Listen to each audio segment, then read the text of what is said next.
Hey everyone, my name is John. I'm a freelance photographer and videographer, and my goal with this YouTube channel is to help other creatives learn to storytell in the best way possible. At the time of this recording, there's a lot of crazy stuff happening in the world right now, and I'm just trying to make the most of it by sharing what I know. So we're gonna start with the basics. Thinking back to when I got my first camera, I kept it on auto and I wasn't able to get my photos to look the way I wanted. Like, I had this vision in my head of what I wanted it to look like, or something that I thought would look cool. But when I went out to create something and I looked at the final image, I was just like, yikes, that's not what I wanted. One of the biggest problems was I wasn't able to dial in the camera settings to make it look the best way possible. So today I'm going to be talking about mastering exposure for photography. So first thing you're going to want to do is take the dial on your camera and switch it over to the M. Once you do that, there's a few things that you're going to want to pay attention to. The first thing is the shutter speed. This is how fast or slow a photo is captured, and it will affect how bright or dark the image is.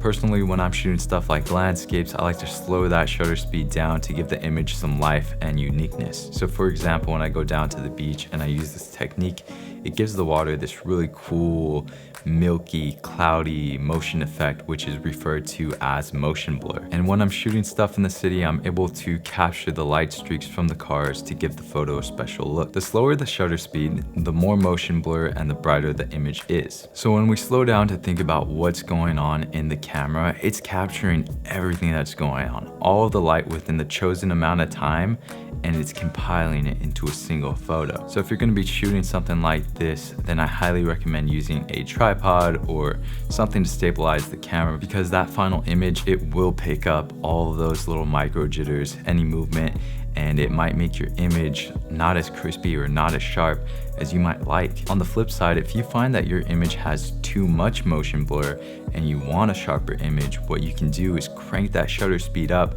to really freeze that moment in time. Now, this is helpful if you're shooting something really fast paced like a sports game, or if there's a lot of action going on. Keep in mind, this will make your image darker since it's capturing what's going on in a fraction of a second and not a lot of light is getting processed. So with those long exposure shots, you had up to like 30 seconds of light just passing through that lens, hitting the camera.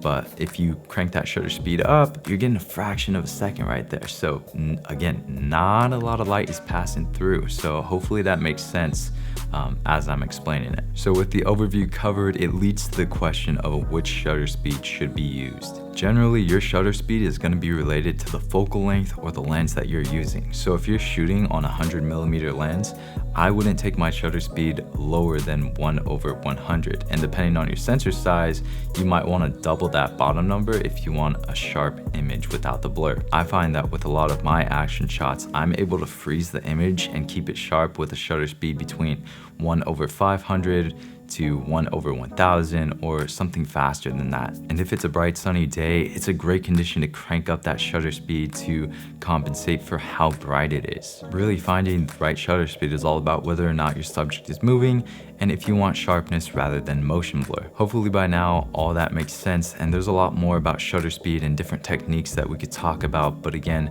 right now I just want to give you an overview of how everything works. Next up, we're going to be talking about the aperture or f-stop. Each lens displays the aperture it's capable of, and it's a huge factor when deciding if a lens meets your needs or not. The number relates to how much light is passing that lens to get to the sensor, and the smaller the number is, the brighter the image will be. And this is the thing, this is that secret sauce that gives you that beautiful background blur. So when you see a lens and it's able to accomplish that low number, it's referred to as a fast lens, and it makes for great portraits, product photography, and low light situations. The lower the aperture, the brighter the image, and it makes for a blurrier background. On the other hand, the higher that number is, the darker the image will be, and more will be in focus in that image. And lastly, there is the ISO. This refers to how sensitive the camera is to light. The lower the number is, the darker the image will be, and vice versa. The higher the number is, the brighter the image will be. This is a setting that you're gonna wanna pay extra attention to, because typically if you want the best image possible, you're gonna want that ISO nice and low.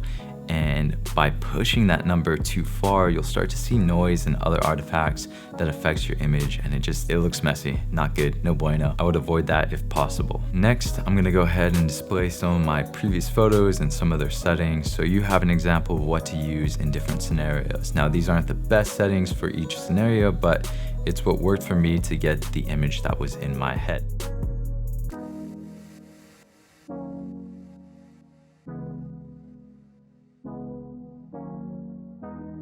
Remember that no two photos are the same. Each one is unique, so you'll have to tweak the settings each time you go and practice photography. I hope that was a good overview of how to nail your exposure, and hopefully you're able to create the images that you have in your head. Be sure to check out some of my other videos that go over basic techniques that can really take your skills to the next level if you're a beginner. If you liked this video or found it helpful, please show some love by liking and subscribing, and let me know where you're at with your journey with photography. I'd love to hear from you about where you're at and where you want to go with it. I post weekly videos here on YouTube, but if you want to keep up with me on Instagram or different social media platforms, I have my links in the description. Thanks for checking out the video, and I will see you in the next one.